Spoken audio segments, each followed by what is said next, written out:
नरेंद्र, सबसे पहले ये बताइए कि संजय के साथ आपकी मुलाकात कैसे हुई? कैसे इस प्रोजेक्ट के लिए बातचीत की शुरुआत हुई? संजय जी को मैं पिछले 8 साल से जानता हूँ और चूंकि राहुल सिंह जो इस फिल्म के हीरो हैं उनसे मेरी मुलाकात ABCL के दौरान हुई थी और जो 8 लड़के सेलेक्ट किए गए थे उसमें राहुल सिंह भी मेरे साथ थे। तो राहुल सिंह को मैं उसी समय से जानता हूँ और राहुल सिंह से जुड़े जितने भी लोग उन सारे लोगों को मैं जानता हूँ। तो संजय सिंह जी को मैं उसी समय से जानता हूँ और जब इस फिल्म की बात आई तो हम दरअसल नेताजी सुभाष चंद्र बोस द अनफॉरगॉटन हीरो उसकी शूटिंग के दौरान राहुल ने मुझसे कहा कि मेरी फिल्म में एक कैरेक्टर है जो इस फिल्म का मुख्य खलनायक है, तो भाई आप करना चाहेंगे। और संजय सिंह डायरेक्टर हैं और उनकी काबिलियत पर मुझे बिल्कुल ही यकीन था क्योंकि वैसे भी JP दत्ता साहब के साथ एसोसिएटेड रहे हैं, उनका एक दायरा रहा है और जिस दायरे में उन्होंने ख़ास करके जब जब भी कभी मेरी मुलाकात हुई तो हमारी जो बातचीत होती थी वो ऐसे लेवल की होती थी, मुझे उसी समय लगा कि बहुत ही संवेदनशील और काफ़ी क्रिएटिव किस्म का आदमी है। तो जब इस फिल्म की बातचीत हुई और उन्होंने मुझे नरेशन दिया तो मैंने इमीडिएटली कहा कि यस मैं करूँगा। नरेंद्र बताइए, आपने बताया कि संजय ने कुछ नरेशन दिया था आपको, उसके अकॉर्डिंग फिर आपने सारे काम की शुरुआत करी। क्या नरेशन था? किस तरह का रोल ऑफर किया गया था आपको? ये मूलतः एक ऐसा किरदार है जो वहाँ का लिकर माफिया डॉन है।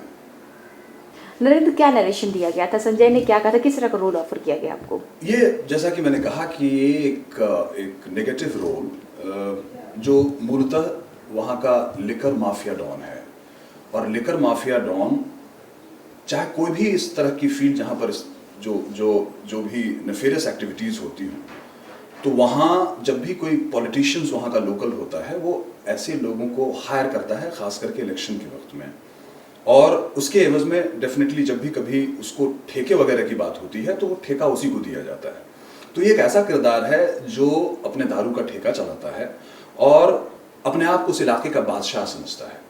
तो मूलतः ये कैरेक्टर जब मुझे कहा गया तो मुझे लगा कि नहीं, ये आदमी वाकई बड़ा ही एक इंटरेस्टिंग सा कैरेक्टर लगा जिसका अपना कोई पास्ट उस हिसाब से नहीं है, इसकी कोई फैमिली वगैरह नहीं है सिवाय इसके एक भाई की, जिस भाई को बहुत प्यार करता है।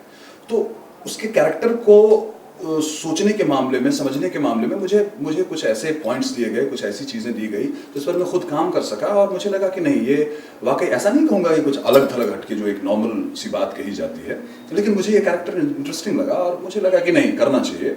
बहुत ही पावरफुल कैरेक्टर है और शायद मैं इस किरदार को ठीक से निभा सकूँ।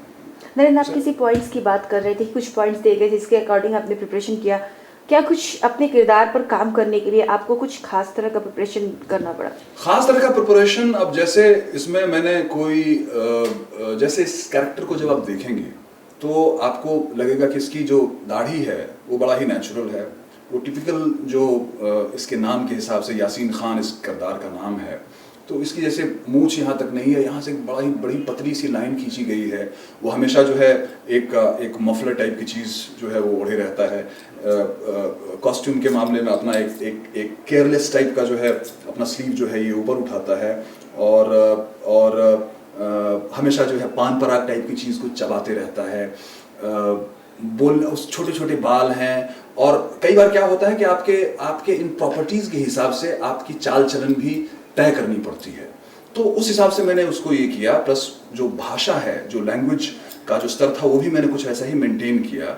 और ये सब पॉइंट्स कुछ ऐसे थे जो मुझे जब मैंने डायलॉग वगैरह की प्रैक्टिस की, जब उसके बारे में सोचा तो मुझे लगा कि नहीं, इन सब सारी चीज़ों के साथ ये जा रहा है बहुत ही नेचुरल वे में।